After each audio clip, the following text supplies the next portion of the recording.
پہلے بات تو مطلب یہ بھی سمجھ میں نہیں آتا علامہ صاحب، ولادت کے حوالے سے بھی مختلف تاریخ کی یہ دن یہ ایام کیوں ہیں، اس کی وجہ کیا، اور پھر شہادت میں کیا واقعہ پیش آیا؟ آپ واپس دمشق گئی ہیں، شام گئی ہیں، کیا معاملہ، کیا ماجرا؟ اہل بیت عصمت و طہارت کے خانوادے میں مستورات کے حوالے سے معلومات کا باہر آنا یہ اتنا عام نہیں ہوتا تھا۔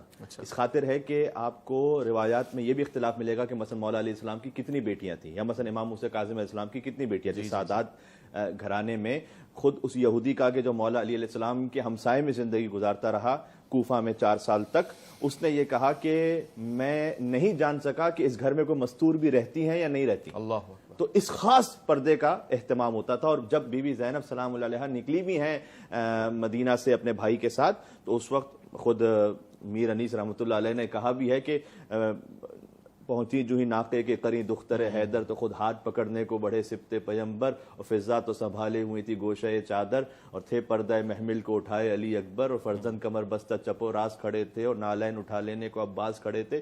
تو جہاں پر یہ سارا حصار ہو، تو وہاں ولادت ایگزیکٹ اس کی کیا تاریخ تھی، اس میں 2 روایتیں 3 روایتیں ہو سکتی۔ اس طریقے سے شہادت کے بارے میں بھی مختلف روایتیں ہو سکتی ہیں۔ اور شہادت کے بارے میں یہ جب مدینہ سے واپس تشریف لے گئیں، یہ ایک ایسا سوال ہے کہ کیوں تشریف لے گئیں دوبارہ، اس میں 2-3 آرائیں۔ اچھا، خود بی بی کے مزار مقدس کے بارے میں اور ان کی قبر مطہر کے بارے میں بھی 2-3 آراء ہیں۔ ایک تو یہ کہ شام میں جو معروف ہے اور جو زیادہ معتبر ہے وہ یہی ہے کہ شام میں زینبیہ میں ان کا حرم ہے۔ ایک روایت مصر کی بھی ملتی ہے، وہاں پر بھی زینبیہ ہے، وہاں پر برادر اہل سنت جتنے وہاں موجود ہیں بڑے ادب احترام سے وہاں جاتے ہیں۔ ایک روایت خود جنت البقیع کی بھی ہے، جنت البقیع مدینہ میں، کہ جہاں ان کی قبر مطہر ہے۔ تو یہ 3 الگ الگ روایتیں، زیادہ معتبر زیادہ مشہور شام کی ہے۔ بی بی اس لیے وہاں گئیں کہ جب واپس تشریف لائی تھی کربلا کے بعد کوفہ اور شام، اور جب دوبارہ مدینہ پہنچی تھی تو وہاں مصائب کا ذکر کرتی تھیں جو امام حسین علیہ السلام پر گزرے، جو خود ان پر کوفہ اور شام کے جو معاملات تھے، اور مدینہ کے لوگوں میں ایک آہستہ آہستہ انقلاب کی کیفیت پیدا ہو ری تھی، اور ایک شرمساری کی کیفیت تھی کہ ہم نے نواز رسول کو کیوں تنہا چھوڑا۔ اسی خاطر ہے کہ انہوں نے یزید کے گورنر کو بے دخل کر دیا تھا، جس پر یزید نے حملہ کیا مدینہ میں، اور تاراج کیا گیا مدینہ کو۔ واقع ہررا پیش آیا کہ جہاں مسجد نبوی میں رسول اللہ صلی اللہ علیہ وآلہ وسلم کے ممبر کے ساتھ گھوڑے باندھے گئے نعوذ باللہ من ذالک، اور 3 دن کے لیے مدینہ کو مباح قرار دیا گیا فوج یزید پر۔ تو عصمتیں پامال ہوئیں، مال و اسباب لوٹا گیا، قتل و غارت گری ہوئی۔ تو جب یہ سب کچھ ہو رہا تھا تو آپ کیا سمجھتے ہیں کہ کیا یزید کو یہ خبر نہیں تھی کہ بی بی زینب سلام اللہ علیہا کس طریقے سے حسینیت کا پیغام پہنچا رہی ہیں؟ تو ایک تاریخ کا پہلو یہ ہے کہ باقاعدہ انہیں پھر سے جلا وطن کیا گیا مدینہ سے۔ پھر بی بی دوبارہ سے شام آئیں۔ عبداللہ ابن جعفر طیار ایک متمول شخص تھے، صاحب ثروت تھے۔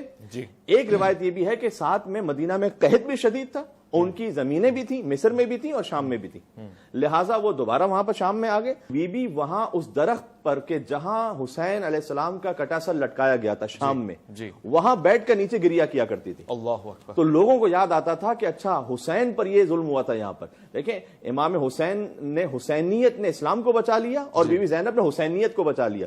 اگر بی بی نہ ہو تو حسینیت کا پیغام پہنچانے والا ہی کوئی آگے نہ ہوتا، کربلا ہی میں ختم ہو جاتا امام حسین السلام کا میسج۔ کوفہ اور شام کے درباروں بازاروں میں جس بی بی نے اس پیغام کو پہنچایا ہے وہ شریکت الحسین بی بی زینب سلام اللہ علیہ، لہذا وہاں بیٹھ کر گریا کرتے، اور خود بی بی کا گریا ہی ایک ظالم کے خلاف احتجاج تھا کہ یہاں پر میرے بھائی کا کٹا سر لٹکایا گیا تھا۔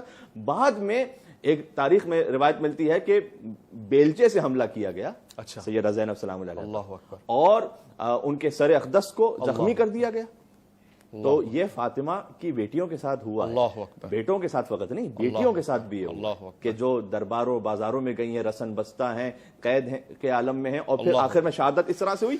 اور آخر میں عبداللہ ابن جعفر طیار سے روایت ہے کہ وہ ایک بستر پر بی بی تشریف فرما رہتی تھی، اور ایک کرتا تھا ان کے پاس جس کو سینے سے لگائے یا حسین کہتی رہتی تھی، اور عبداللہ ابن جعفر طیار یہ کہتے ہیں کہ یہ وہی حسین کا خون بھرا کرتا تھا کہ جو بی بی لے کر آئی تھی مدینہ منورہ سے۔ جب شام آئی تو شام میں جب بی بی کا وقت آخر تھا اس وقت کی یہ بات ہے جو آپ نے جب یہ کرتا وہی تھا جو جناب اپنے مادر کی قبر پہ جا کے انہوں نے رکھا۔ جی، وہ وہی کرتا تھا جو کربلا سے لے کر آئی تھی۔ بہت شکریہ میں کہنا چاہوں گا علامہ کمیل مہدوی، اور خواتین و حضرات آپ کو بھی جس تحمل کے ساتھ آپ پوری گفتگو ملاحظہ فرما رہے تھے، اس کے لیے صبر بھی چاہیے، اور میں جانتا ہوں کہ آپ کی آنکھیں بھی نم ہوں گی۔ شہادت کا واقعہ بھی آپ نے سنا۔